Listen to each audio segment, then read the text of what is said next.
Welcome again विद्यार्थी मित्रों, मैं वी.डी. सिंह फ्रॉम विवेकानंद विद्यालय। आज आपको चैप्टर नंबर 13 के कुछ बाकी के पार्ट्स समझाऊंगा। जैसे कि प्रकाश संश्लेषण में कितने वर्णक होते हैं, वहाँ तक मैं आपको समझा चुका हूँ। अब हम मुख्य प्रकाश संश्लेषण की प्रक्रिया समझेंगे, जो खरेखर पर्ण के अंदर आए हरित कणों में संपन्न होती है। अभी तक हमने आपको काफ़ी सारी जानकारी दी, उसी के तहत आगे टॉपिक में हम प्रकाश संश्लेषण की प्रक्रिया को समझाएंगे। तो यहाँ पर सबसे पहले देखते हैं कि प्रकाश अभिक्रिया क्या है। प्रकाश अभिक्रिया क्या है मतलब कि प्रकाश की उपस्थिति में होने वाली ये प्रकाश रासायन चरण कहलाता है।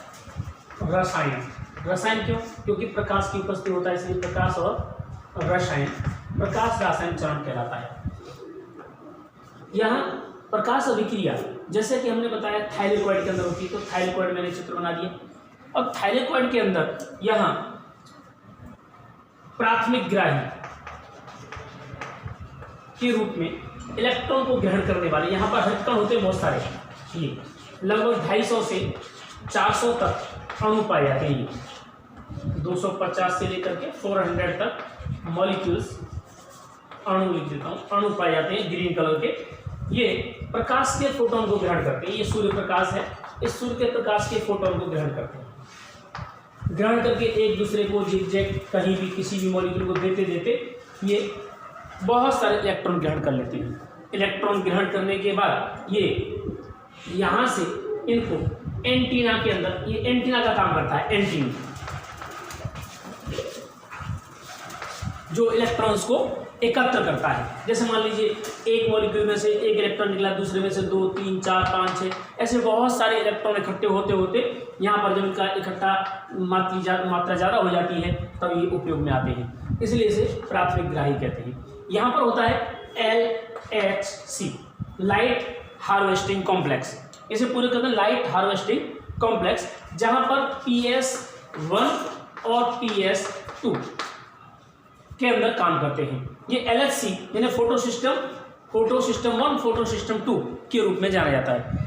फोटो सिस्टम 1 और फोटो सिस्टम 2 दोनों ही वर्णकों को ग्रहण कर हजारों वर्णक इसके अंदर आए होते हैं। सभी को हजारों इलेक्ट्रॉन्स इसके साथ इकट्ठे होते हैं, प्राथमिक अणुग्राही के पास चले जाते हैं और यहाँ से प्रकाश प्रक्रिया द्वारा जो शोषित किए गए, प्रकाश को शोषित जो किया इन्होंने, इनको उत्सर्जित इलेक्ट्रॉन को प्रदान कर देते हैं। अब ये जो प्रक्रिया है ये तो यहाँ इलेक्ट्रॉन ग्राही क्रिया हो गई। अब इलेक्ट्रॉन ग्राही क्रिया के बाद में अगर हम देखें तो यहाँ प्रकाश प्रक्रिया PS1 और PS2 के रूप में चलती है। इसका नेक्स्ट टॉपिक है, ये तो इलेक्ट्रॉन के बारे में होगा, इलेक्ट्रॉन परिवहन। इलेक्ट्रॉन ट्रांसपोर्ट, इलेक्ट्रॉन परिवहन। इलेक्ट्रॉन परिवहन कैसे होता है? जेड स्कीम के रूप में होता है। इसमें PS1 और 2 दोनों भाग लेते हैं और दूसरा होता है अचक्रीय, जिसमें केवल PS1 भाग लेता है। अब यह PS2 की बात करें तो PS2 के भाग लेने के आधार पर हम देखें तो यहाँ सूर्य प्रकाश, हम यहाँ ये सन बना लेते हैं। सूर्य में से फोटोपिगमेंट सिस्टम 2,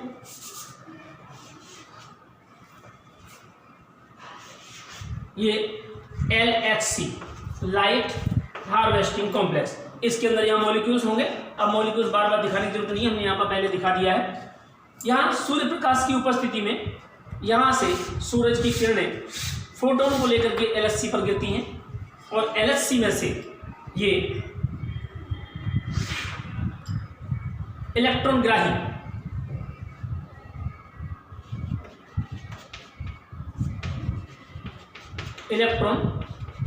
के पास जाते हैं और इलेक्ट्रॉन ग्राही इन मॉलिक्यूल्स को इलेक्ट्रॉन ट्रांसपोर्ट सिस्टम में भेज देते हैं। इसे कहते हैं ETS, इलेक्ट्रॉन ट्रांसपोर्ट सिस्टम में। जो इलेक्ट्रॉन यहाँ से गया चार्ज होकर के, ये इलेक्ट्रॉन को ग्रहण किया FRS ने, फेराडॉक्सिन रिड्यूसिंग सबस्टेंस ने, और ये इलेक्ट्रॉन ग्राही इलेक्ट्रॉन इसको ETS को दे देता है और ETS में से इलेक्ट्रॉन ये LHC यहाँ पर PS2 है, यहाँ PS1 है। ये इलेक्ट्रॉन उत्पन्न हुआ H2O से। कैसे? H2O को विघटन करें तो यहाँ पर twice H plus O plus 4 electron इस तरह से उत्पन्न होते हैं। ये इलेक्ट्रॉन 2 इलेक्ट्रॉन के रूप में होंगे। यहाँ पर 2 इलेक्ट्रॉन लिख देता हूँ मैं, 2 इलेक्ट्रॉन। ये इलेक्ट्रॉन मिल गया हमको और ये ट्वाइस H आयन मिल गए। ये इलेक्ट्रॉन ही यहाँ आगे जाते हैं, यहाँ इलेक्ट्रॉन ग्राही के पास जाते हैं और फिर LHC फर्स्ट में चले जाते हैं। यहाँ से इलेक्ट्रॉन वापस ये इलेक्ट्रॉन ग्राही के पास जाते हैं और इलेक्ट्रॉन ग्राही के पास जाकर के ये दोबारा से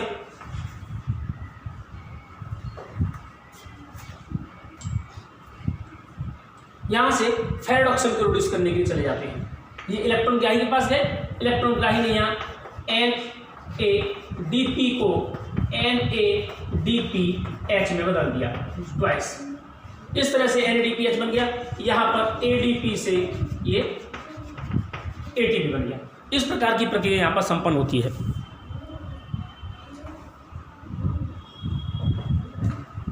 ये ट्वाइस NADP से ट्वाइस H जुड़ गया तो यह NADPH बन गया ट्वाइस। अब ये NADPH का निर्माण हो गया और यहाँ ATP का निर्माण हो गया। ये शक्ति का निर्माण हुआ। अब ये अंधकार प्रक्रिया में इसका उपयोग है। इसे जेड स्ट्रीम क्यों कहते हैं? क्योंकि ये देखिए नारंगी कलर के रूप में यहाँ मैंने ये लिया, यहाँ से इस तरह से, यहाँ से इस तरह से, ये ऐसे गया और फिर ये ऐसे गया। ये जेड आकार की रचना बनती है, इसलिए इसे जेड स्ट्रीम भी कहा जाता है।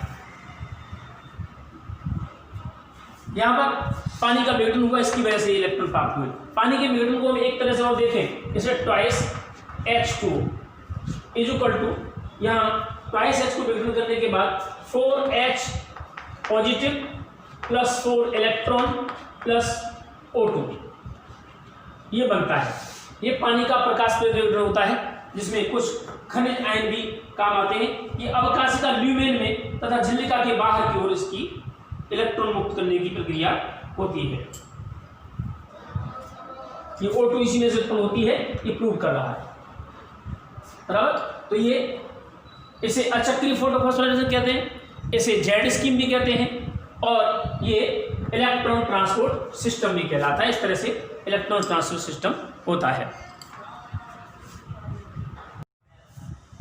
अभी आपने अचक्रीय फोटोफॉस्फोराइलेशन पढ़ा जो कि थायरॉइड में चलता था। यहाँ PS1 और 2 दोनों काम कर रहे थे। यहाँ पर अभी यहाँ पर ये दोनों काम कर रहे थे, लेकिन PS1 खाली यहाँ पर काम करता है। इसमें PS2 के और P680 के लिए कोई एंजाइम नहीं होते। यहाँ पर इलेक्ट्रॉन वापस अपने स्थान पर आता है, इसलिए यहाँ जैसे ये स्थान और यहाँ से ये LHC, यहाँ पर P700 काम करता है। यहाँ यानी कि 680 से अधिक, कुल मिलाकर के 680 से अधिक तरंगदैर्घ्य की किरणें होंगी तब ये काम करेगा। और ये कहाँ पाया जाता है? स्ट्रोमा लैमेली में, स्ट्रोमा लैमेली में, क्योंकि यहाँ स्ट्रोमा लैमेली ये बीच में, स्ट्रोमा के अंदर जो लैमेली आई हुई है यहाँ पर ये ग्रेना लैमेली है। तो स्ट्रोमा लैमेली के पटल के अंदर ये क्रिया चलती है और इसमें इलेक्ट्रॉन जो उत्पन्न होता है, ये इलेक्ट्रॉन यहाँ ग्राही में आता है। ये अणुग्राही इसे कहते हैं, अणुग्राही यानी कि इलेक्ट्रॉन ग्राही। ये इलेक्ट्रॉन गया और इलेक्ट्रॉन जाने के बाद ये वापस ETS में आता है, electron transport system, ETS। Electron transport system में इलेक्ट्रॉन आता है और यहाँ से इलेक्ट्रॉन वापस PS1 में चला जाता है। ये PS1 है। ये प्रक्रिया केवल स्ट्रोमा लैमेली के अंदर होती है। ग्रेना लैमेली में PS2 नहीं होता, स्ट्रोमा लैमेली में PS2 और उसके एंजाइम नहीं होते। इसलिए ये इलेक्ट्रॉन वापस इसी में आने के बाद ये डिस्चार्ज हो गया, इसने यहाँ पर एक ATP बना दिया। यहाँ पर ये देखिए एक ADP से क्या बना दिया? ATP।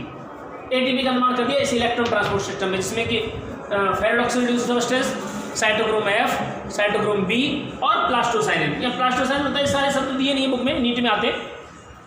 प्लास्टोसाइनिन में होकर के यहाँ पर आया, तो इलेक्ट्रॉन वापस आते होने के कारण इसे चक्रीय फोटोफॉस्फोराइलेशन कहते हैं। चक्रीय, क्योंकि इलेक्ट्रॉन वापस यहीं पर आ गया इसलिए इसे चक्रीय कहते हैं। जबकि जो जेड स्कीम है उसके अंदर इलेक्ट्रॉन वापस नहीं आता, इसलिए उसे चक्रीय नहीं कहते, अचक्रीय कहते हैं।